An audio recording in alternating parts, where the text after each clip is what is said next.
வந்துட்டான்ல என் ஹார்ட்டை கொத்தா எடுத்துன்னு போவேன்.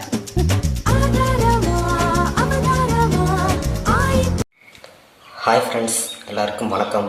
எல்லோரும் எப்படி இருக்கீங்க? நல்லா இருக்கீங்களா? ஓகே ஃப்ரெண்ட்ஸ், எனக்கு வந்து ஒரு சூப்பரான ஒரு கான்செப்டில் தான் வந்திருக்கோம். என்ன கான்செப்ட்னா, நம்ம சேனல் வந்து இனிமேல் ஸ்டோரிஸ் கிரியேட் பண்ணலாம் அப்படின்னு சொல்லிட்டு இருக்கிறோம். எந்த மாதிரி ஸ்டோரிஸ் கிரியேட் பண்ணலாம் அப்படின்னு சொல்லி பார்த்தீங்கன்னா, நீங்கள் வந்து இப்போ வந்து கார்ட்டூன் சேனல் வச்சுருக்கீங்க அப்படின்னா, கார்ட்டூன் சேனலுக்கு வந்து உங்களுக்கு எந்த மாதிரி ஸ்டோரி வேணும் அப்படின்னு சொன்னிங்கன்னா அந்த மாதிரி வந்து நாங்கள் வந்து கிரியேட் பண்ணி கொடுப்போம். அப்புறமேட்டு வந்து நீங்கள் ஷார்ட் ஃபிலிம் எடுக்கிறீங்க அப்படின்னா, ரியல் லைஃப்பில் வந்து உங்களுக்கு எந்த மாதிரி வந்து கான்செப்ட் வேணும் அப்படின்னு சொல்லிட்டு நினச்சிங்கன்னா அந்த மாதிரி கான்செப்ட் நான் பண்ணுவோம். அப்போ வந்து நீங்கள் சோலோ கான்செப்ட் பண்ணுவீங்களே, சோலோ கான்செப்ட்டுக்கு வந்து நீங்கள் வந்து எப்படி வந்து நம்ம கான்செப்ட் வந்து எடுக்கிறது, ஸ்டோரி வந்து எப்படி எடுக்கிறது அப்படின்னு சொல்லி நினச்சிட்டு இருப்பீங்களா.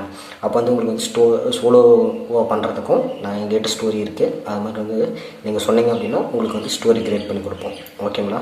ஓகே ஃப்ரெண்ட்ஸ், நம்ம வந்து இன்றைக்கி என்ன ஸ்டோரியில் வந்திருக்கோம் அப்படின்னு சொல்லி பார்த்தீங்க அப்படின்னா, நம்ம வந்து கார்ட்டூன் ஸ்டோரியில் வந்திருக்கோம். கார்ட்டூன் ஸ்டோரியில் வந்து என்ன ஸ்டோரி அப்படின்னு சொல்லி பார்த்தீங்கன்னா, ஒரு அழகான கிராமத்தில் வந்து ஒரு பாட்டி இருக்கிறாங்க. அந்த பாட்டி வந்து பிரியாணி கடை வந்து எப்படி ஓப்பன் பண்ணி சக்ஸஸ்ஃபுல்லாக நடத்துகிறாங்க அப்படின்றத பற்றி தான் நம்ம பார்க்க போகிறோம். ஓகேங்களா? ஓகே ஃப்ரெண்ட்ஸ், வாங்க வந்து நம்ம வீடியோக்குள்ளே போயிடுவோம். ஓகே வாங்க வந்து நம்ம வீடியோக்குள்ளே போயிடுவோம். இப்போ வந்து ஒரு அழகான கிராமத்தில் வந்து பாட்டி, அப்புறமேட்டு நிறையா மக்கள், அப்புறமேட்டு வந்து பாட்டிக்கு வந்து ஒரு ஃப்ரெண்ட் இருக்கிறாங்க. ஓகேங்களா? அவங்க எல்லாருமே வாழ்ந்துட்டு வராங்க. அந்த கிராமத்தில் வந்து ஏழை மக்கள் வந்து நிறைய பேர் இருக்கிறாங்க. இந்த பாட்டி வந்து பணக்கார பாட்டி, அப்புறம் அவங்க ஃப்ரெண்டு வந்து பணக்காரிங்க. அவங்க வந்து ஓகே அப்படின்னு சொல்லிட்டு ரெண்டு பேருமே எல்லாருமே வாழ்ந்துட்டு வராங்க. அப்புறமேட்டு வந்து பிரியாணி கடை வந்து எப்படி ஓப்பன் பண்ணலாம். ஒரு நாள் வந்து மழை வந்து அதிகமாக பெஞ்சிட்டே இருக்குது.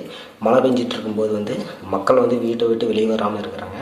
அப்போ வந்து என்ன பண்ணுறாங்க அப்படின்னா, இந்த பணக்கார பாட்டி வந்து என்ன பண்ணுறாங்க அப்படின்னா, நம்ம வந்து பிரியாணி கடை ஓப்பன் பண்ணால் நல்லாயிருக்கும் அப்படின்னு சொல்லிட்டு அவங்க ஃப்ரெண்டுக்கிட்ட போய் கேட்கறதுக்கு போகிறாங்க.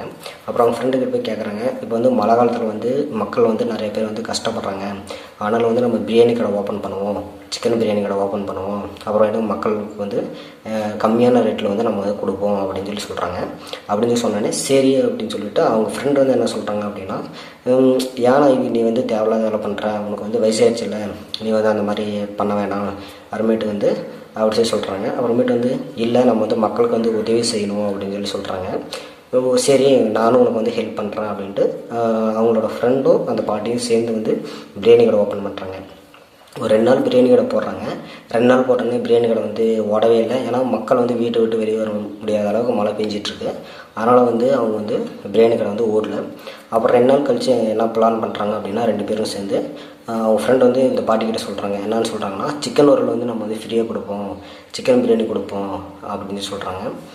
அப்புறமேட்டு வந்து அந்த பாட்டி யோசிக்கிறாங்க. சரி அப்படின்னு சொல்லிட்டு கொடுக்குறாங்க.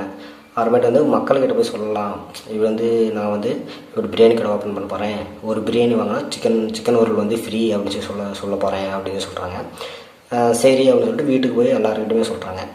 சொன்ன உடனே அவங்க வந்து சரி ஓகே நாங்கள் வந்து வாங்கிக்கிறோம் அப்படின்ட்டு சொல்கிறாங்க. அப்புறமேட்டு வந்து மழையிலே வந்து அவங்க பிரியாணியும் சிக்கன் ரோலும் ரெடி பண்ணுறாங்க. ரெடி பண்ணிவிட்டு அப்புறமேட்டு வந்து கொஞ்சம் கொஞ்சமாக மக்கள் வந்து வாங்க ஆரம்பிக்கிறாங்க. அப்படியே ஒரு 10 நாள் 20 நாள் ஆகுது. அப்படியே வந்து கடை வந்து அதிகமாக டெவலப்மெண்ட் ஆகுது. அதிகமாக வந்து டெவலப்மெண்ட் ஆனோடனே மக்கள் வந்து கம்மியான ரேட்டில் கொடுக்குறாங்க. அந்த பாட்டு வந்து ஒரு பிரியாணி வந்து 10 ரூபா அப்படின்னு சொல்லிட்டு கொடுக்குறாங்க. அப்புறமேட்டு வந்து சிக்கன் ரோல் வந்து ஃப்ரீயாக கொடுக்குறாங்க. அப்புறமேட்டு வந்து 10 ரூபாய்க்கு பிரியாணி கிடைக்குதா அப்படின்னு சொல்லிட்டு நிறையா மக்கள் வந்து வாங்குறாங்க. இப்படியே வந்து அந்த பாட்டியோட கடை வந்து டெவலப்மெண்ட் ஆகிட்டே இருக்குது. அப்புறமேட்டு திடீர்னு வந்து ஒரு வெளிநாட்டிலேருந்து ஒரு பையன் வந்து வரான். அந்த பையன் வந்து இந்த பாட்டிக்கு வந்து பிரியாணி கடை வச்சுருக்குது. அங்கே வந்து சாப்பிட்றான். இது வந்து டேஸ்ட் நல்லா இருக்குது, நம்ம வந்து பிரியாணி கடை ஓப்பன் பண்ணுவோம், அப்போ தான் மக்கள் வந்து நம்மக்கிட்ட வருவாங்க அப்படின்னு சொல்லிட்டு அவன் வந்து சிக்கன் ரைஸ் கடை ஓப்பன் பண்ணலாம் அப்படின்னு சொல்லிட்டு சொல்கிறான். சிக்கன் ரைஸ் கடை ஓப்பன் பண்ணிவிட்டு அவன் கடையில் வந்து இப்போ கம்மியான ரேட்டில் வந்து இந்த பாட்டி விட கம்மியான ரேட்டில் 5 ரூபா சிக்கன் ரைஸ் அப்படின்னு சொல்லிட்டு விற்கிறான். அப்புறம் 5 ரூபா சிக்கன் ரைஸ்னால் அப்புறம் மக்கள் வந்து நிறையா பேர் வாங்குவாங்கல்ல. அப்புறம் மழை காலம்லாம் முடிஞ்சதுக்கப்புறம் சிக்கன் ரைஸ் வாங்கலாம் அப்படின்னு சொல்லிட்டு வராங்க மக்கள் வந்து 5 ரூபா சிக்கன் ரைஸ் அப்படின்னு சொல்லுவானே, ஓகே நம்ம போய் வாங்கலாம் அப்படின்னு சொல்லிட்டு வாங்குறாங்க. அவங்க வந்து டேஸ்ட்டுக்காக நிறையா இது வந்து நிறையா மசாலா வந்து ஆட் பண்ணிகிட்டு இருந்தான். அப்புறமேட்டு ஆட் பண்ண உடனே அவங்க வந்து மக்கள் வந்து வாங்கி சாப்பிட்டுட்டே இருக்கிறாங்க. திடீர்னு வந்து மக்களுக்கு வயிற்று வலி வர ஆரம்பிக்குது. அப்புறமேட்டு வந்து மக்கள் வந்து யோசிக்க ஆரம்பிக்கிறாங்க, அந்த சிக்கன் ரைஸ் சாப்பிட்டனால தான் நமக்கு வந்து வயிற்று வலி வருது அப்படின்னு சொல்லிட்டு அப்புறம் சின்ன பிள்ளைங்களாம் சாப்பிட்டுன்னு அப்புறம் வாமிட் எடுக்கிறாங்க. அப்புறம் சரின்னு சொல்லிட்டு அப்புறம் ஒரு கொஞ்ச நாள் கழித்து அப்புறமேட்டு அந்த சிக்கன் ரைஸ் கேரனை வந்து நம்ம எப்படியாச்சும் ஃபாலோ பண்ணணும் அப்படின்னு சொல்லிட்டு ஒரு புது பையன் வந்து வரான், வெளிநாட்டிலேருந்து வரான். அந்த பையன் வந்து செக் பண்ணுறான், சிக்கன் ரைஸ் சாப்பிட்டுட்டே இருக்கான். அப்புறம் சாப்பிடும்போது அவன் கண்டுபிடிக்கிறான், உன்னோட சிக்கன் ரைஸில் வந்து மசாலா வந்து நிறையா இருக்குது, இது வந்து கெமிக்கல் ஆட் பண்ணுறியா அப்படின்னு சொல்லிட்டு அவன் கேட்குறான். இல்லை, நான் வந்து நல்லா குவாலிட்டியாக ஆட் பண்ணுறேன்னு சொல்லி சொல்கிறான். அப்புறமேட்டு சாப்பிட்ருக்கும்போது அவன் வந்து பையன் வந்து மயங்கி ஒரு மாதிரி நடிக்கிறான். அப்புறமேட்டு வந்து மக்கள் எல்லாருமே வந்து கூடிடுறாங்க. கூடினோடனே அவன் சிக்கன் ரைஸில் கலப்படம் பண்ணுறதை எல்லாருக்குமே தெரிஞ்சு போச்சு. அப்புறமேட்டு வந்து நீ சிக்கன் ரைஸ் இனிமேல் கடை வைக்கக்கூடாது, ஏன்னா ஒன்றாலும் நிறைய பேர் வந்து உடம்பு சரியில்லாமல் போகுது அப்படின்னு சொல்கிறாங்க. சரி அப்படின்னு சொல்லிட்டு அவன் நம்ம என்ன பண்ணுறது, அடுத்து பிளான் பண்ணலாம் அப்படின்னு சொல்லிட்டு அந்த பையன் ஓடிடுறான். அப்புறமேட்டு வந்து அந்த அந்த பாட்டியோட கடை வந்து ரொம்ப நாளாக நடக்கவே இல்லை. அப்புறமேட்டு வந்து அந்த பாட்டி வந்து 5 ரூபா பிரியாணி வந்து கரெக்டாக பண்ணிகிட்டு இருந்தாங்க, 10 ரூபா பிரியாணி வந்து கரெக்டாக பண்ணிகிட்டு இருந்தாங்க. அப்புறமேட்டு 10 ரூபா பிரியாணி பண்ணோன்னே அவங்க வந்து சரி ஓகே, அந்த பாட்டியோட பிரியாணி கடை தான் நல்லது, நம்ம வந்து அங்கேயே சாப்பிடலாம், பெஸ்ட்டாக இருக்கும் அப்படின்னு சொல்லி நிறைய பேர் நினச்சி சாப்பிட ஆரம்பிக்கிறாங்க. ஓகேங்களா.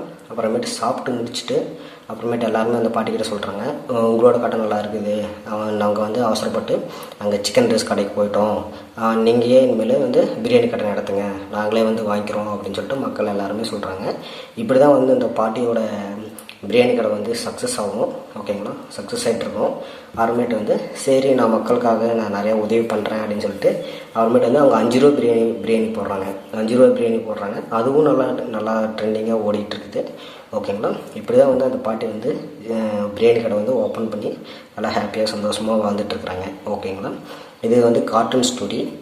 உங்களுக்கு வந்து வேறு வந்து ஷார்ட் ஃபிலிம் ஸ்டோரி வேணும் அப்படின்னு சொல்லி சொன்னீங்கன்னா அந்த கேரக்டரு உங்களுக்கு என்ன மாதிரி கேரக்டர் வேணும் அப்படி சொல்லிட்டு கமெண்ட்டில் சொல்லுங்கள். ஓகேங்களா.